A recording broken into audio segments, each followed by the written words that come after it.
me quito mi recordatorio que tengo pegado en mi computadora. Y muy bienvenidos sean todos a esta masterclass. Duplica el bienestar de tus colaboradores.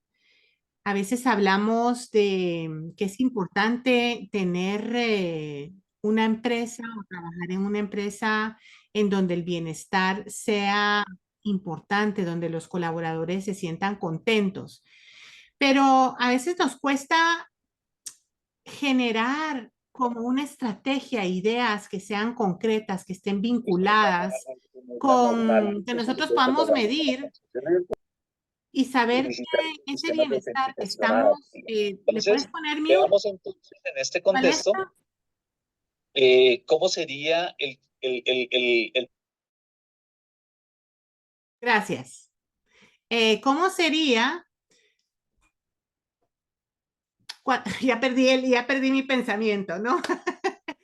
Em, ¿Cómo sería, cómo es que ese bienestar está afectando a la empresa? Si en realidad, cuando nosotros generamos estrategias de bienestar o actividades que generan bienestar, si estas realmente están aportándole no solamente a los colaboradores, sino que también a la organización. Entonces, hoy vamos a hablar un poco de cómo podemos duplicar o triplicar, incrementar realmente el bienestar de nuestros colaboradores y a la misma vez saber que eso está teniendo un impacto positivo en la organización, en los resultados, en la rotación, en las ventas, en la productividad, en la disminución de errores. Así que, sin más, voy a compartir mi pantalla para que empecemos con esta masterclass. Si tienen ahí para apuntar, pues yo les voy a dar información que tal vez les puede ser beneficiosa, que tomen nota, que puedan utilizar en sus organizaciones. Muy bien, entonces, ¿cómo logramos el bienestar organizacional con salario emocional? Ese va a ser mi enfoque y voy a hablar sobre la metodología del salario emocional. Todos sabemos que tener bienestar y felicidad es importantísimo en nuestras organizaciones porque eso genera más compromiso, lealtad, productividad y algo que es importante es esa retención de talento, esa lealtad que hace que el colaborador se quiera quedar en nuestra empresa, no que se sienta obligado, sino que quiera quedarse en nuestra organización.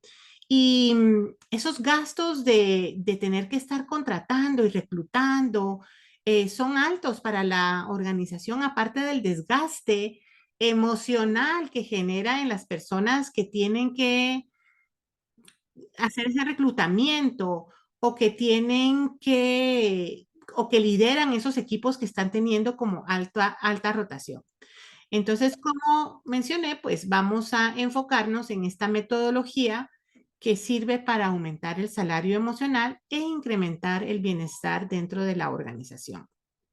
Entonces, voy a empezar con esta pregunta. Es, ¿qué es felicidad? Hablemos un poquito de qué es felicidad y pónganme ahí rápidamente en una palabra o en una frasecita qué es felicidad para ustedes. Y si alguien quiere abrir el micrófono, pues adelante que lo abra. Así rapidito. Que sea esta una masterclass que sea interactiva, que podamos aprender un poco, no solo de mí, sino que de cada uno de nosotros que está presente, que aporte al aprendizaje de los demás. ¿Quién se anima a Bueno, escribir? Sí, o a hablar. Adelante. gracias, mucho gusto, Cristina de Guatemala. Pues Hola. para mí, bueno, uno creo que es un estado de ánimo en donde me da una sensación de tranquilidad, felicidad, de paciencia, paz, de emoción, eh, como satisfecha. Ok, ok, Ajá. súper. Gracias, María Cristina, Lili. Orden. Alegría, estar feliz, satisfecho, Jacqueline, paz y libertad. ¿Qué más? Un sentimiento que refleja bienestar, felicidad de sentir plenitud. Ok, son todas buenas, como buenas opiniones de qué es felicidad. Es algo muy personal, la felicidad. Y quiero hacer un ejercicio así muy cortito que hace mi amiga Carmelina, que se encuentra en República Dominicana. Y quiero que pensemos en qué nos daba felicidad cuando teníamos 8 o 9 años. ¿Qué nos daba felicidad a los 8 o 9 años? Y si alguien quiere abrir el micrófono, pues adelante. ¿Quién se acuerda? ¿Qué nos da felicidad?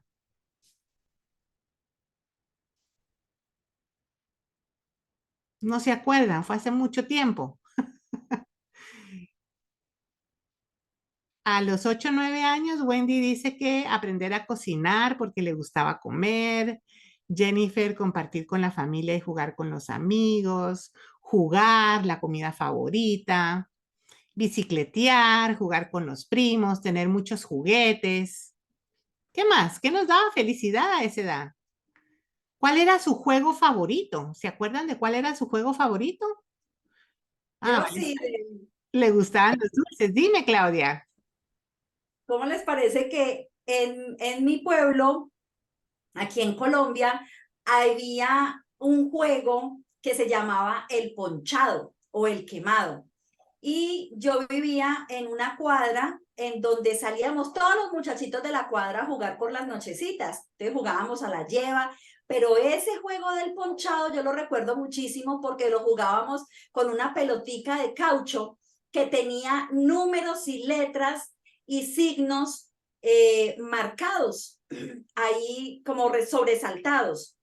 Entonces, el ponchado es que nos lo tiraban así fuertísimo y al que le tocara, pues quedaba ponchado. Yo recuerdo que me entraba como un nazareno a la casa con esos numeritos marcados en la piel, mi mamá y mi papá furiosos de verme a mí. Así yo cada rato me tapaba las piernas para que no se dieran cuenta. O cuando me caía jugando la lleva, me rompía las rodillas. Entonces me tocaba entrarme calladita, limpiarme y entrarme calladita porque si no me cascaban.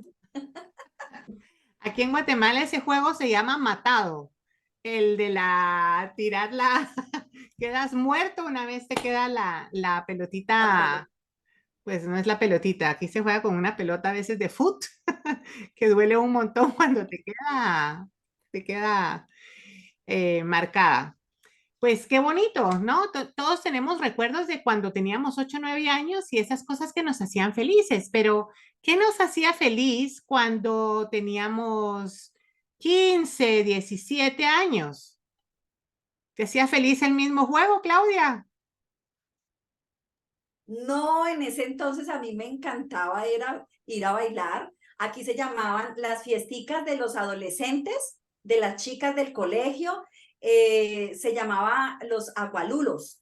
Era una fiestica como de por la tardecita y compartíamos gaseosita y crispetas y bailábamos. Yo recuerdo que sudaba como no me imagino. Y me encantaba. Ya en esa época, claro, yo no salía a jugar así porque ya empecé a dejarme crecer las uñitas, a tener el cabello largo. Entonces, ya me gustaba era salir a bailar. Ok, otras cosas. ¿A quién le gustaba lo mismo cuando tenía 8 años y cuando tenía 16 años? Que me pongan ahí en el chat, a mí o a mí no. A ver, ese chat lo quiero ver un poco más activo, porque si no, solo yo voy a hablar y me voy a cansar. A mí no, dice Jacqueline, Valesca, Jennifer. Ok. Y a Wendy tampoco le gustaba. Entonces, cuando vamos creciendo, pues lo que es felicidad es algo distinto. Por supuesto, ahora que somos adultos o adultas y pensamos en lo que nos gustaba a los 16 o 17 años, pues también nos damos cuenta que es algo diferente. Entonces, ¿qué es lo que podemos deducir de lo que es la felicidad? ¿Alguien se anima a hablar un poco de este tema en particular que estamos hablando de la felicidad? ¿Qué deducimos sobre la felicidad?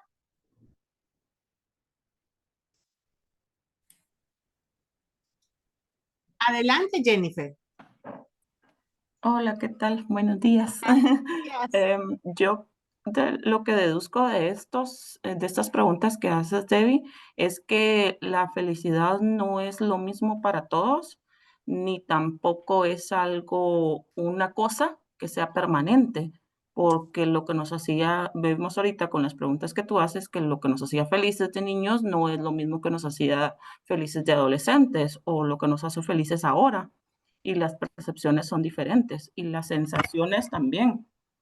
O sea, cómo me sentía yo o porque decían ahí que lo del bienestar y que para esa alegría o satisfacción, ¿verdad? Porque, por ejemplo, yo sentía satisfacción, a mí me gustaban mucho las muñecas Barbie y obviamente las muñecas Barbie antes eran muy caras, no tenía acceso a una tan fácilmente, pero cuando llegaba una ocasión especial y nos compraban una, era algo así como que, ay, qué alegría, y lo logré, ¿verdad? Algo que estaba pidiendo. Entonces, esa parte de que no es algo constante y las percepciones son diferentes. Claro, mil gracias por tu aporte, Jennifer. Estás en lo correcto, en el camino que voy. Muchas gracias. Wendy, adelante. Hola a todos, Debbie, gracias por permitirme participar. Bueno, veo que la felicidad va cambiando con el tiempo. Les compartí hace un momento que a los 7, 8 años me gustaba cocinar y obviamente quería aprender a cocinar porque me encanta comer, todavía me encanta.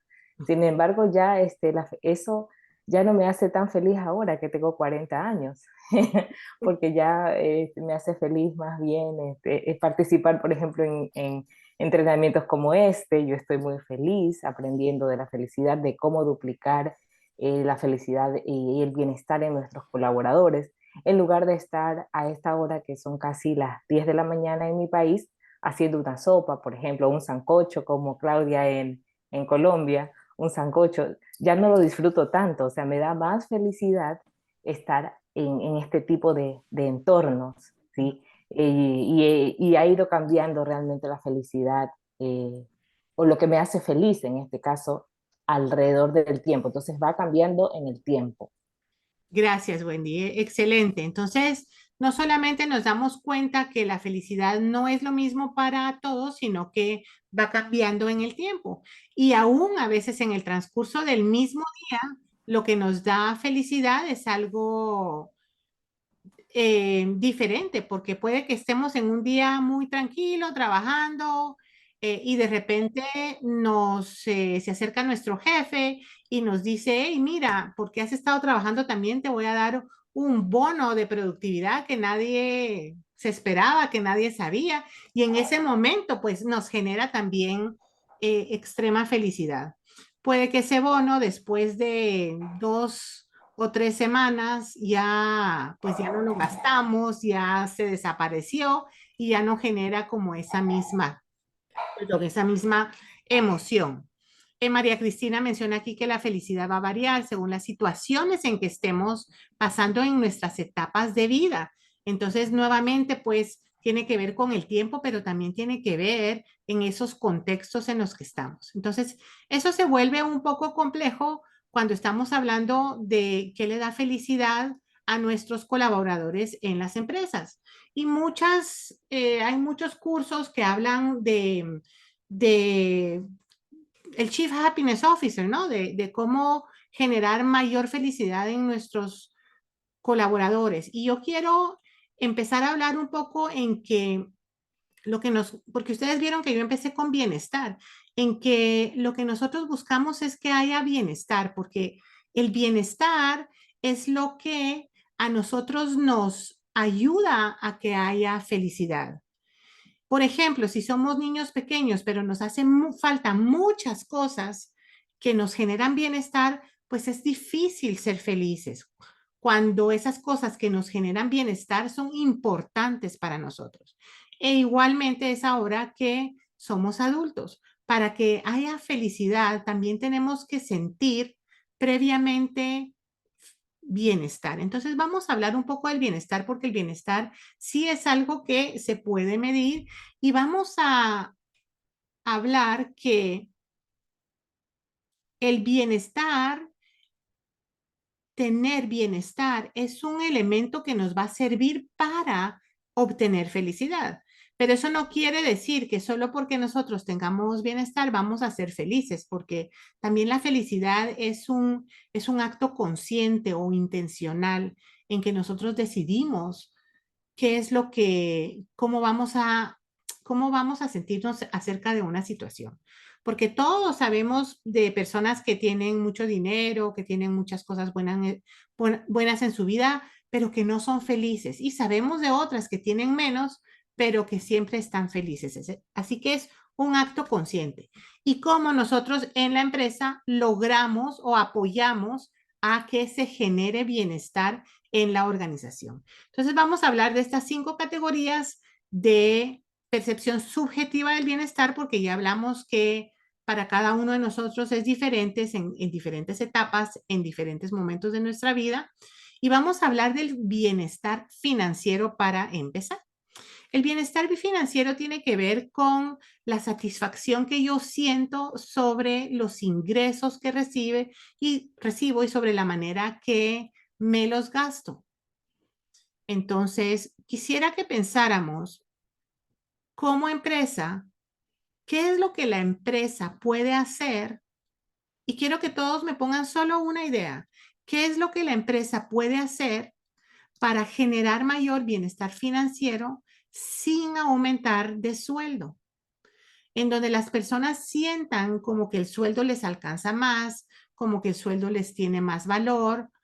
Entonces buscamos generar bienestar financiero sin aumentar de sueldos.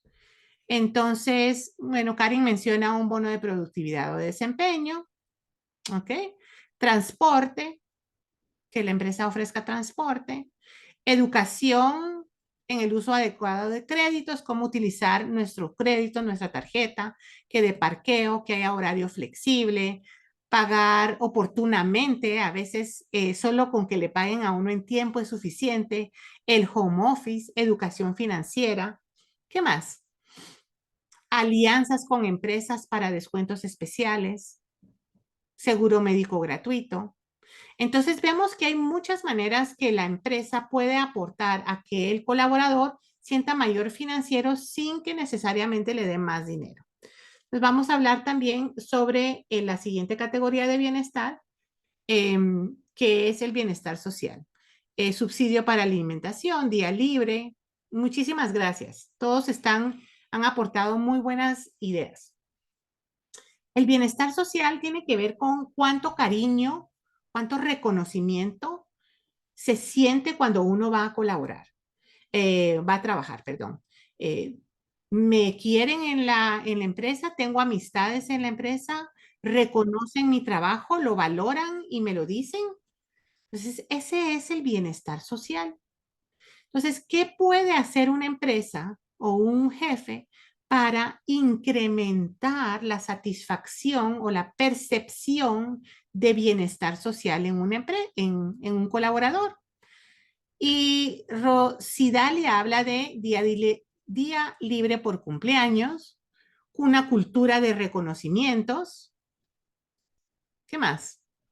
¿Qué podemos hacer para que nuestros colaboradores tengan bienestar social? Entregar Bravo Cards por un trabajo bien realizado. Muy bien. Eso no cuesta nada, ¿no? Porque estamos hablando de ideas que en realidad no le cuesta mucho a la organización. Reconocer logros, felicitar por los logros o avances, almuerzos de convivencia, reconocimiento por el trabajo realizado. Súper. Muy bien. ¿Algo más? Actividades de integración. Muy bien, ok.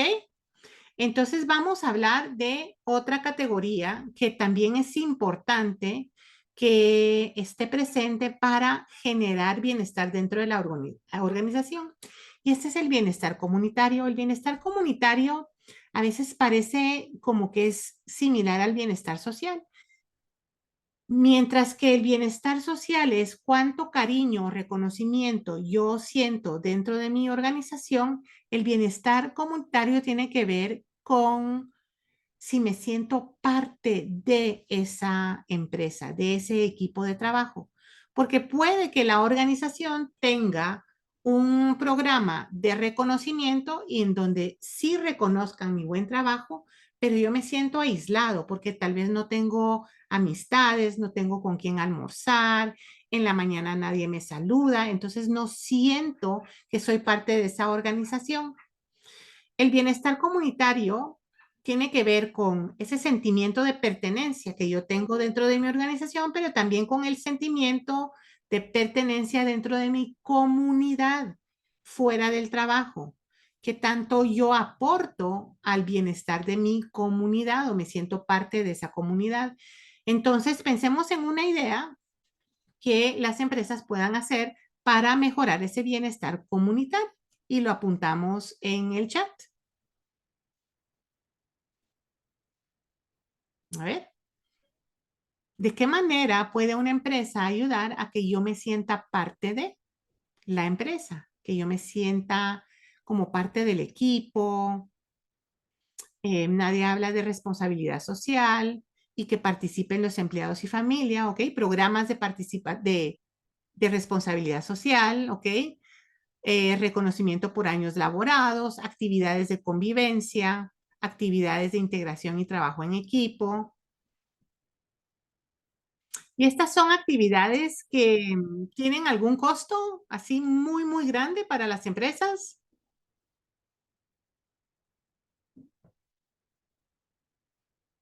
Que me pongan sí o no. No, no son costosas, ¿no? Celebrar los días especiales de cumpleaños. ¿Ok? Siguiente, vamos a hablar del bienestar de salud.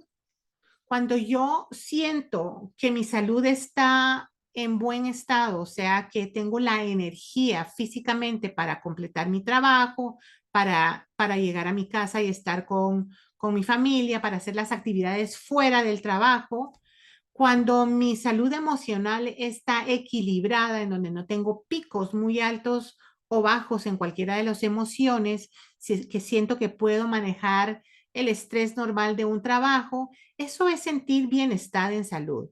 Como saludablemente, me relajo consistentemente y me siento balanceado.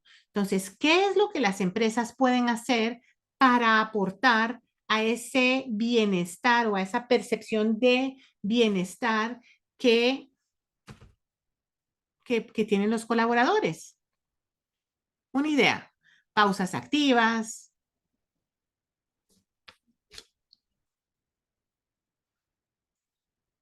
Muy bien, ¿qué más? Solamente jornadas médicas, jornadas de salud. Hay empresas que hacen challenges, ¿no? Retos, desafíos de pérdida de peso, pérdida de masa de grasa, de ejercicios, y eso no cuesta nada. Asesoramiento, retos para bajar de peso, así es, ¿ok? Muchas empresas también tienen como esos refrigeradores en donde uno puede pedir una Coca-Cola, una soda, ¿no?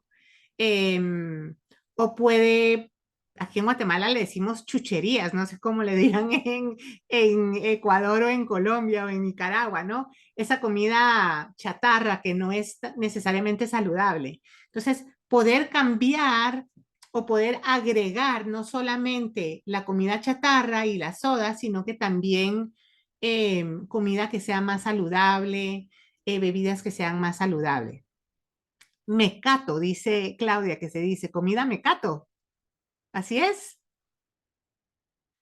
Y Wendy habla de golosinas. Golosinas aquí en Guatemala es como cosas dulces. Snacks Aquí nosotros a media tarde nos vamos a mecatear. Ah, ok. Aquí en Guatemala nos vamos a refaccionar. ¡Ah, caramba! En México se matan de la risa porque la refacción en México es otra cosa Aquí totalmente. también es otra cosa muy diferente. Algo que tiene que ver con carros, creo yo. Sí, reparar cosas, reparar carros, reparar equipos. Aquí te vas a refaccionar y vas a ir a comer algo rico. Eh, Ok, entonces son cosas que también la empresa puede hacer que no tienen mucho costo. Y finalmente vamos a hablar de la categoría de percepción de bienestar de carrera, que tiene que ver con qué tan contento me siento yo con mi trabajo, mi profesión, si aprovecho esas oportunidades de crecimiento, si hay dentro de mi empresa oportunidades de crecimiento, de aprendizaje. Entonces, ¿qué puede hacer una empresa para mejorar el bienestar de carrera con sus colaboradores? Una idea.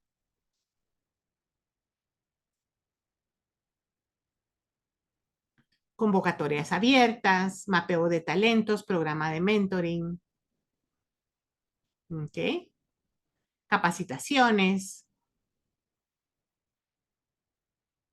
A ver, ¿alguien más antes de pasar al siguiente tema? Plan de carrera. Y muchas de esas cosas no requieren ningún esfuerzo económico, ¿no?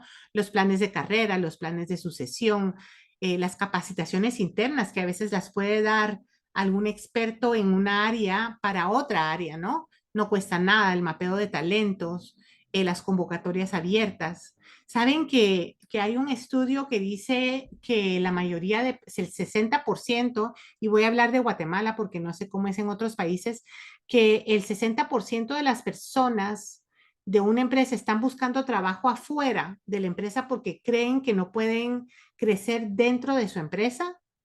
Y cuando hablamos con las empresas dicen, no, no, aquí hay mucho espacio de crecimiento.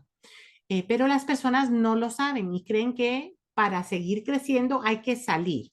Entonces eso también genera esa rotación. Entonces ya hablamos de el bienestar para generar mayor felicidad en nuestros colaboradores. Ahora vamos a hablar un poco de la rotación. ¿Cuáles son esos gastos que consideran que son importantes para calcular la rotación de personal? ¿Qué consideran en su empresa o qué consideran ustedes que son los gastos de rotación? Hablemos rapidito. ¿Alguien que me quiera decir, que quiera abrir su micrófono o que quiera escribir en el chat? ¿Qué gastos consideran en sus empresas que son los gastos de rotación?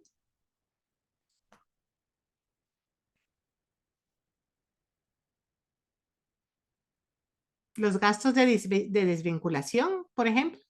¿Cuáles son los gastos directos?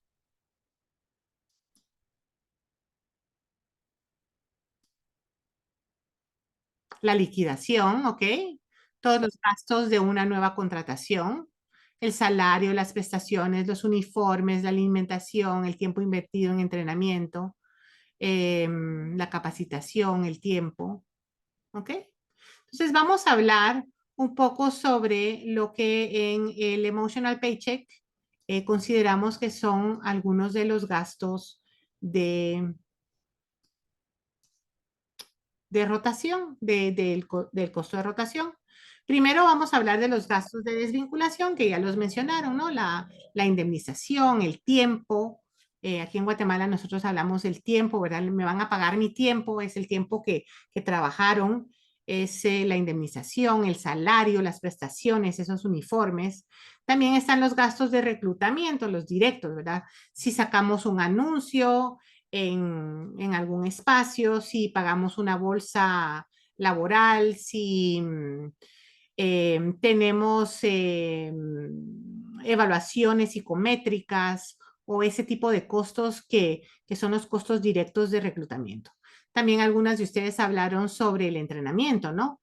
Ese entrenamiento, ese costo de hay una persona que los capacita, directamente una persona especial o si los capacita un jefe o los capacita un colaborador, un colega, ¿no? Ese tiempo que están utilizando en entrenamiento, pues la otra persona está dejando de hacer su trabajo. Esa curva de aprendizaje, ese tiempo en que ese colaborador nuevo no conoce los procesos, las políticas, cómo hacer las cosas bien, y entonces está cometiendo errores o no está siendo tan productivo. Eso tiene un costo que es medible. Además está los cargos laterales, ¿no? Mientras está esa vacante, ¿quién hace el trabajo de esa persona o quiénes hacen el trabajo o qué se deja de hacer? Eso también es algo que se puede medir fácilmente.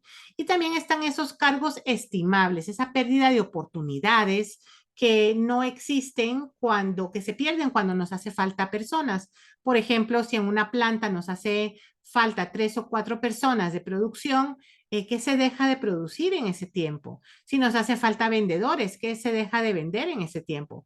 Si nos hace falta asistentes administrativos, ¿qué se deja de hacer en ese tiempo o qué oportunidades perdemos cuando no hay una persona en el trabajo? Esa es una pérdida que no se puede medir, sino que solamente podemos estimar. Entonces viene la pregunta que yo les hago.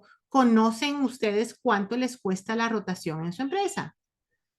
Tomando en cuenta no solamente esos costos directos que hablamos, que son los de reclutamiento y los de desvinculación, que son los que generalmente toman las empresas como medidas, porque aparte están todo lo demás que hablamos. Entonces nosotros en el Emotional Paycheck Institute tenemos una calculadora de rotación y cuando ustedes se certifican o estudian con nosotros, pues tienen acceso a esa calculadora de rotación que les puede decir cuánto realmente les cuesta la rotación de un puesto. Y la mayoría de las personas que utilizan esta calculadora, les digo realmente que se quedan boquiabiertas cuando se dan cuenta lo que es el costo de la rotación. Entonces, ¿cuáles son algunas de esas herramientas que nosotros podemos utilizar para disminuir la rotación? Pues hoy vamos a hablar de una que se llama el Equity Flow Chart. Sirve para evaluar esa carga laboral, porque sabemos que en nuestras empresas hay personas que tienen mucha carga laboral o que sus tareas son sumamente complejas y posiblemente hay otras que se la pasan de la vida floja, en donde no se están aprovechando ni sus capacidades, ni su tiempo, ni su potencial. Entonces, en el Emotional Paycheck tenemos esta herramienta que se llama el Equity Flow Chart, EFC, le decimos para acortarla, y lo que sirve es para medir no solamente la carga laboral, sino saber que las habilidades o las competencias que un colaborador tiene están de acuerdo a la dificultad de la tarea que tiene que hacer.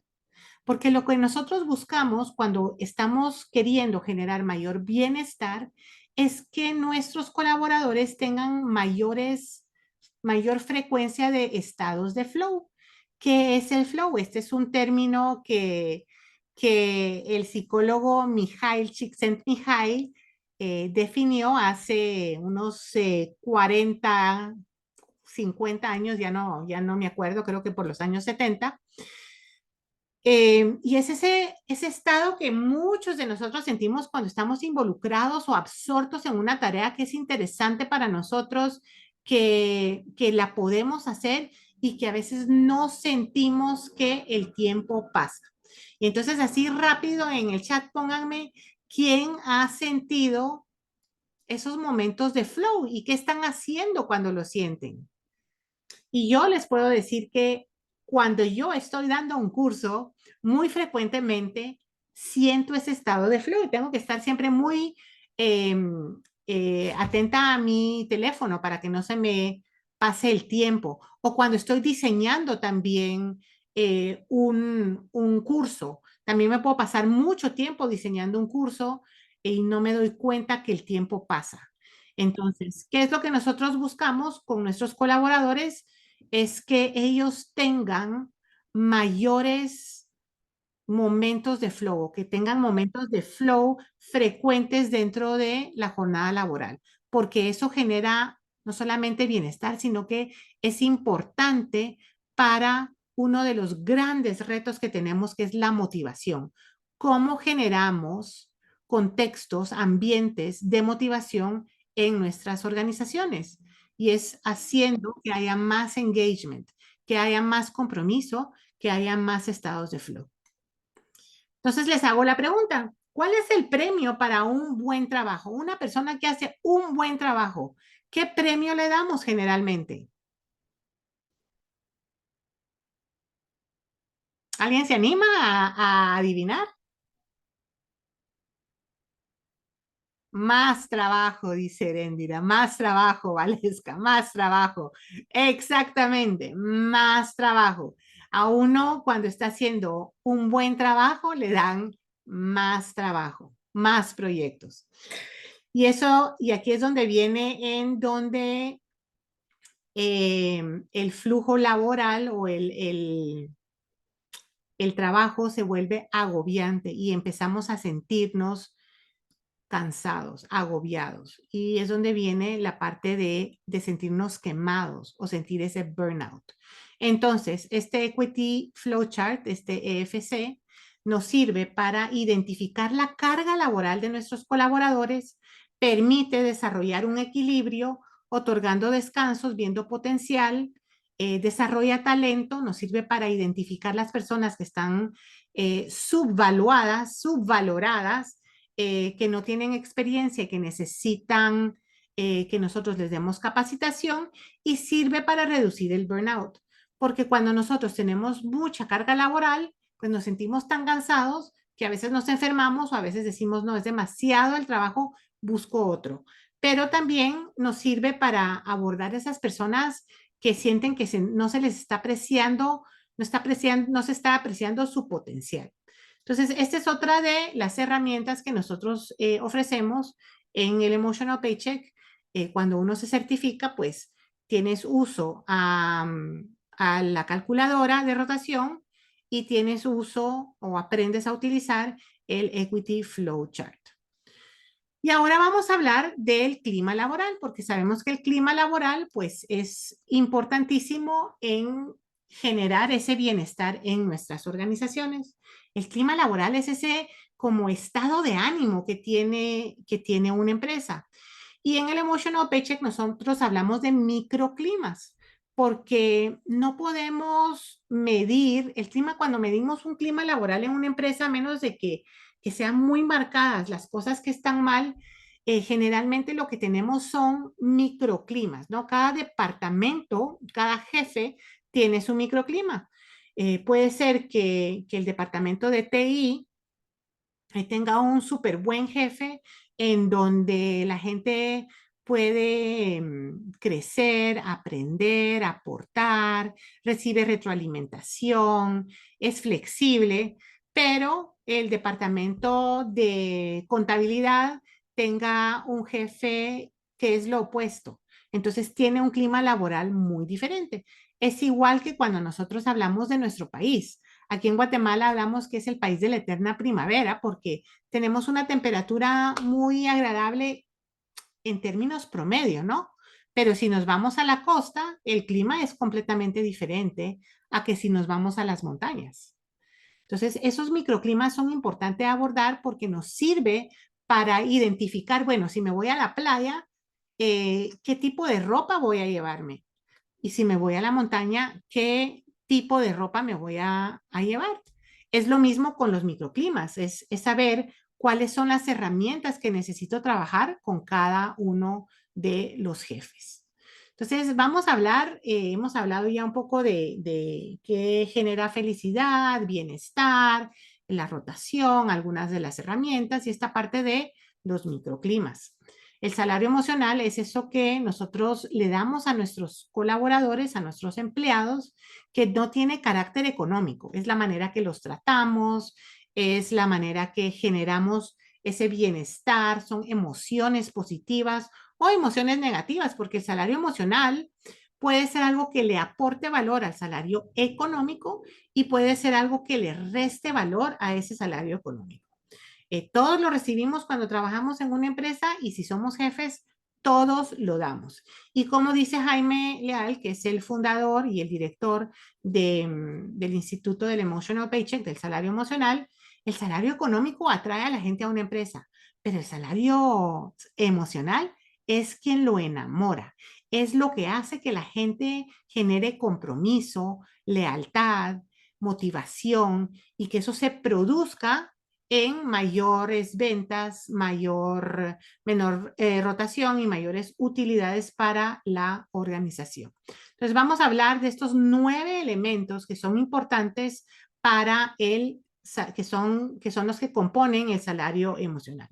Primero es el equipo y herramientas. Tenemos los recursos para hacer el trabajo que nos piden. 2, el ciclo de vida del colaborador. ¿Cómo es esa experiencia que tienen nuestros colaboradores en todos esos puntos de contactos que tienen con la empresa? Desde el reclutamiento, el onboarding, la inducción, la capacitación, el crecimiento profesional, en los momentos de mi vida personal, cuando me caso, cuando me divorcio, cuando tengo un hijo, cuando se gradúan mis hijos, si se muere un familiar y finalmente cuando me desvinculan. ¿Cómo es la experiencia que yo tengo dentro de la empresa? Ese es el ciclo del colaborador. ¿Cuál es ese salario económico que yo recibo? ¿Se me da a tiempo? ¿Es digno? ¿Es justo? ¿Está dentro de los rangos que son para mi puesto, para mi industria, para mi expertise, mi experiencia? Cuando nosotros sacamos el salario económico de como que yo no me tengo que preocupar de ese salario emocional, de ese salario económico, entonces puede haber salario emocional. Si nosotros estamos continuamente preocupándonos por nuestro salario económico, no nos pagan a tiempo, no es justo, siento que es menos de lo que debiera de ganar, entonces no puede haber salario emocional. El salario emocional no sustituye al salario económico. ¿Cuáles son las expectativas a futuro que yo tengo dentro de mi empresa? ¿Puedo crecer? ¿Hay claridad de qué son los pasos que yo tengo que hacer para crecer? ¿Qué necesito? ¿Cómo necesito capacitarme? ¿Qué puestos hay? ¿Cómo es ese balance de la vida y el trabajo? ¿Tengo tiempo para hacer mis cosas personales? Y esto se vuelve muy importante ahora que está entrando una nueva generación a trabajar en nuestras empresas, que tienen un concepto muy diferente de balance vida y trabajo. Entonces, ¿cómo vamos a hacer para nosotros tener esa flexibilidad y adaptarnos al balance vida y trabajo de nuestros colaboradores? El reto aprendizaje, hablamos un poco del Equity Flow Chart y ese flow, ¿no? Muchas empresas miden lo que es el engagement en las organizaciones y el engagement tiene mucho que ver con ese reto aprendizaje. ¿Qué tanto puedo yo aprender una vez yo pueda manejar los retos que tiene mi trabajo actual? O sea, ¿me van a dar más retos? No más trabajo, sino que más retos. ¿Voy a poder seguir creciendo o me voy a aburrir? ¿O me van a dar tantos retos que me voy a sentir agobiado? Entonces, ¿cuál es ese balance, ese equilibrio entre el reto y el aprendizaje? Final, como séptimo elemento es el de la cultura organizacional. ¿Cuál es esa cultura dentro de la empresa? ¿Me siento yo orgullosa de trabajar dentro de mi empresa? ¿Recomendaría a otras personas que yo conozco a que trabajen en mi organización? ¿Cómo se proyecta mi organización hacia la comunidad? También es importante. ¿Cuál es esa reputación que tiene la empresa? Esa es como la marca empresarial o la marca que tiene la empresa. El crecimiento. ¿Cómo está mi crecimiento dentro de la empresa? No solamente mi crecimiento profesional, qué oportunidades me dan para crecer, sino que qué oportunidades tengo para crecer de manera personal. Si voy a adquirir nuevas habilidades que me van a servir a mí en mi vida, no solamente en mi vida profesional, sino que de forma personal. ¿Qué otros, por ejemplo, en algunas empresas hay clubs de lectura, clubs de maratón, se puede jugar fútbol cuando hay algunos eventos en el país que uno pueda como que participar o estar presente, ¿no? Entonces, ¿qué oportunidades da la empresa? Y finalmente, la más importante es la relación con el jefe inmediato. ¿Cuál es esa comunicación que yo tengo con mi jefe? ¿Cómo se relaciona mi jefe conmigo? La relación con el jefe es tan importante ya que el jefe influye, afecta hasta el 75% del bienestar de los colaboradores. O sea que en una empresa en donde dos departamentos tienen las mismas prestaciones, la misma calidad de equipo, la misma reto aprendizaje, cultura, crecimiento, expectativas a futuro, todos los otros elementos, si uno tiene una relación mala con un jefe, va a haber rotación, va a haber insatisfacción. Entonces, conocer cómo incrementar, cómo aportar a mejorar estos elementos del salario emocional muy frecuentemente no requiere presupuesto, pero sí requiere intencionalidad. También es importante evaluar la diversidad generacional, ¿no? Saber cuál es la población que constituye mi empresa, porque ahora nos vemos con hasta 5 generaciones en una empresa. A veces los dueños de la empresa, que ya son baby boomers, que tienen más de 70 años o cerca de 70 años, tienen a sus ejecutivos que tienen 50 años, 45, que son la generación X. Los fundadores de las empresas a veces tienen a sus hijos, que son los millennials, que están trabajando, están en algunos de los puestos ejecutivos, están entrando los centennials, que son los muchachos que están entrando a trabajar, que tienen 22, 23 años. Esas generaciones tienen diferentes expectativas, diferentes maneras de comunicarse, diferentes motivaciones. Y aquí viene lo siguiente que vamos a hablar, es cómo identificamos para qué hacen ellos lo que hacen, para qué haces tú lo que haces. Y eso es la motivación de Graves. Cómo conocer qué motiva a cada generación, pero qué motiva a las personas que están en nuestro equipo de trabajo, porque esto nos sirve para comunicarnos con ellos, para desarrollar prestaciones, beneficios, actividades que sean atractivas para la generación en donde están ubicados nuestros equipos de trabajo.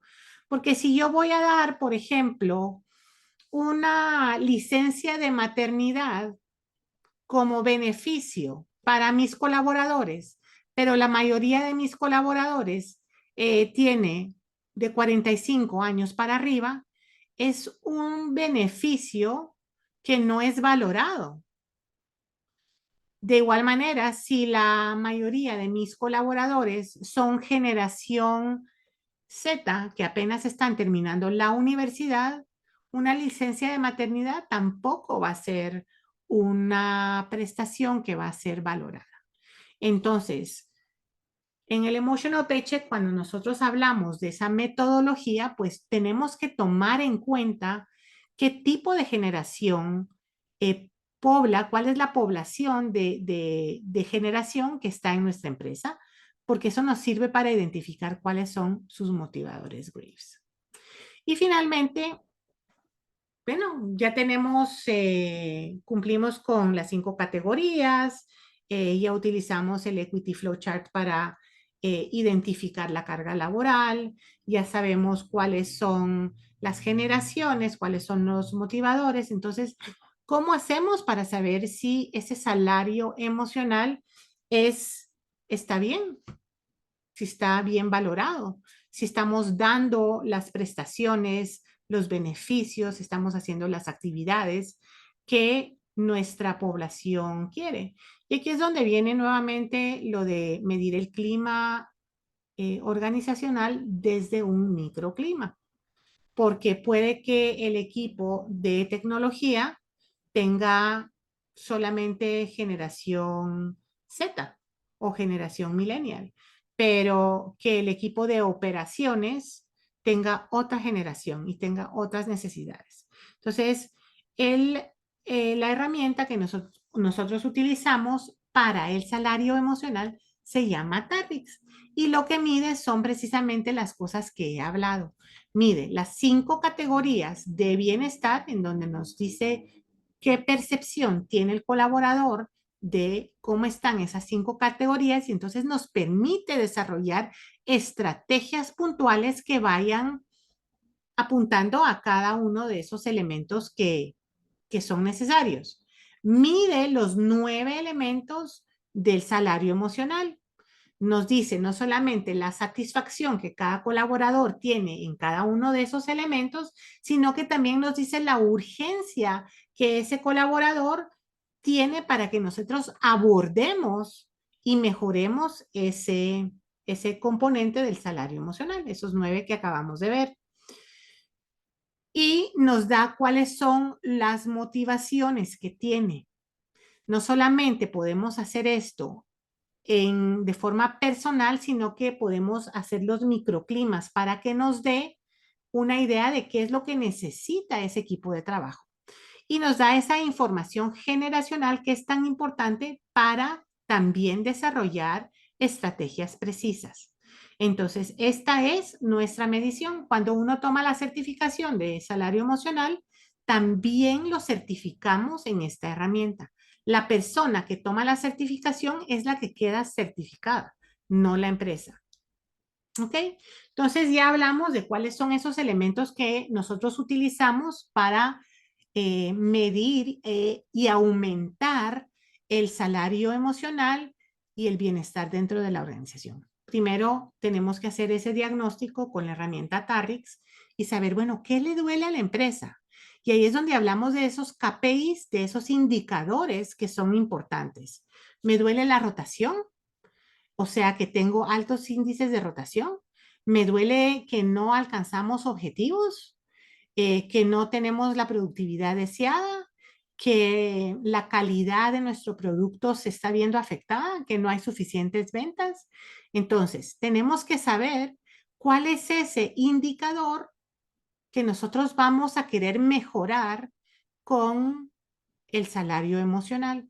Y esto es importante porque muchas metodologías no toman en cuenta estos indicadores y no los miran relacionados con el bienestar organizacional. Pero hay muchas investigaciones que hablan que empresas que tienen mayor bienestar organizacional tienen mejores ventas, mayor productividad, hay muy poca rotación y esas son todos indicadores económicos, ¿ok? Hacemos la evaluación TARRIX, esa nos da unos resultados que nosotros los utilizamos para interpretar cómo están siendo estos afectados y cómo afectan ese indicador. Hacemos la vinculación con la generación, la diversidad generacional, los motivadores, y eso nos ayuda a desarrollar entonces una estrategia para salario emocional. Nosotros en la certificación, pues hablamos de 2 modelos para mejorar el salario emocional y el bienestar organizacional. Entonces uno puede utilizar uno de estos 2 modelos para desarrollar una estrategia. Y esto es lo que hacen, lo que uno en una empresa debiera de hacer. Quiero mejorar el bienestar de mi organización. Hey, ¿por qué lo quiero mejorar? ¿Solo porque sí? ¿O porque al mejorar el bienestar voy a impactar otras cosas dentro de la empresa? Porque el bienestar tiene que ser no solamente para los colaboradores, sino que para la organización también. Hago mi diagnóstico, hago mi interpretación, vinculo esos elementos y desarrollo una estrategia. Y esa estrategia pues tiene que estar definida en una línea de tiempo. ¿Hay alguna pregunta con esto? ¿Algún comentario?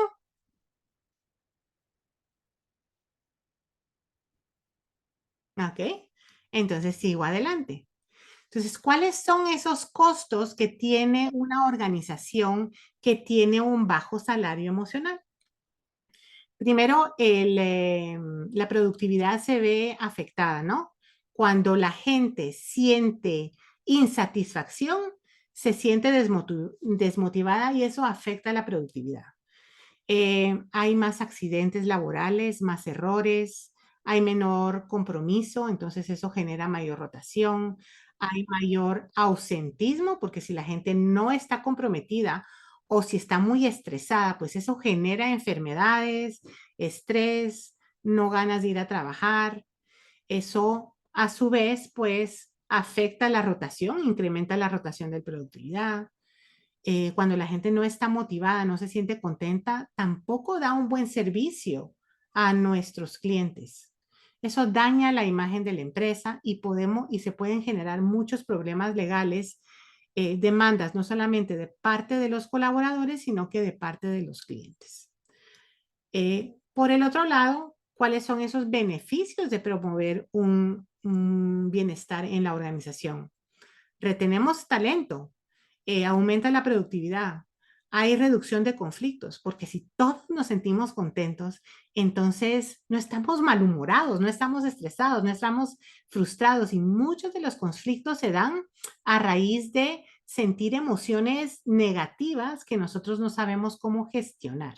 Se incrementan ventas, hay disminución de accidentes, se reduce el ausentismo, se fortalece la cultura y se incrementa la innovación.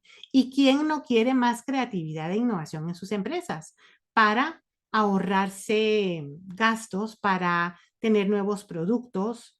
Entonces, los beneficios son muchos y hay muchas encuestas, muchos estudios que se han hecho acerca de cómo afecta el bienestar en las organizaciones, en la economía, en la productividad de una organización. Las organizaciones positivas son aquellas que hacen esfuerzos intencionales. Parte son cosas estructurales que hace una organización, ¿no? ¿Cuál es la estructura de la empresa con los puestos, con las políticas, con los procedimientos? ¿Cómo son esos ambientes sociales en donde se puede incrementar el bienestar social y comunitario? ¿Cuáles son esas oportunidades de desarrollo de carrera en donde afecto no solamente mis expectativas a futuro, sino que mi bienestar de carrera? ¿Cuáles son esas prácticas de apoyo de balance vida y trabajo en donde nuevamente afectamos ese componente del salario emocional de balance vida y trabajo, pero también el de carrera? Pero importante es que también nos demos cuenta que la organización necesita tener esos resultados positivos, óptimos, ¿no? Buscamos que haya bienestar en los colaboradores porque eso le conviene a la empresa. La empresa va a ganar. Cuando nosotros hablamos de bienestar en las organizaciones, es una de esas cosas que es un gana-gana, porque ganan los colaboradores y gana la empresa. Entonces, priorizar la felicidad y el bienestar es ese gana-gana que hablamos. Ganan todos. Yo no veo nada negativo nunca cuando hablamos de bienestar organizacional. Y muchas empresas confunden eso de que le doy a mis empleados y después se aprovechan de mí. No, no, no. Estamos vinculando ese bienestar con indicadores clave dentro de la empresa, con esos KPIs. Entonces, ¿qué hacemos nosotros en la certificación de salario emocional? Primero, ustedes van a ver todos estos elementos que hemos hablado, ¿no? Vamos a ver los 5 componentes, las categorías de bienestar y vamos a generar ideas. Miren qué rápido ustedes generaron ideas aquí en 1 o 2 minutos. Imagínense en una certificación con personas de toda Latinoamérica que están teniendo los mismos problemas que estamos teniendo nosotros. Vamos a aprender a utilizar la calculadora de rotación que nos va a servir para utilizar la herramienta del Equity Flowchart. Ese Equity Flowchart nos va a ayudar a reducir la rotación a la misma vez. Van a salir certificados con la herramienta Tarrix, es la única que yo conozco ahorita, es la única herramienta de evaluación de salario emocional. Tenemos instructores internacionales de diferentes países de Latinoamérica, Ecuador, Colombia, Dominicana, México, Canadá, Guatemala, Costa Rica, El Salvador. Y lo lindo de esta certificación es ese contacto que se tiene con personas de otros países, porque se ve enriquecido por los problemas y las soluciones que otras culturas latinoamericanas tienen en los mismos problemas que estamos teniendo aquí en Guatemala. Es una certificación que dura 14 semanas. Este es el contenido y empezamos ya el próximo mes. Así que si tienen alguna duda, si les interesa la certificación, pues nos pueden contactar. Estos son también nuestros contactos. Sé que hay personas de Ecuador, de Colombia, de Nicaragua, de otros países. Así es que, Claudita, si quieres tú poner tu contacto y Wendy, si quieres poner tu contacto, creo que Diana también se había unido. Así es que tenemos algunos de los entrenadores aquí. Y si tienen preguntas, pues me encantaría aprovechar este momento para responderlas. Y con esto, pues yo les doy las gracias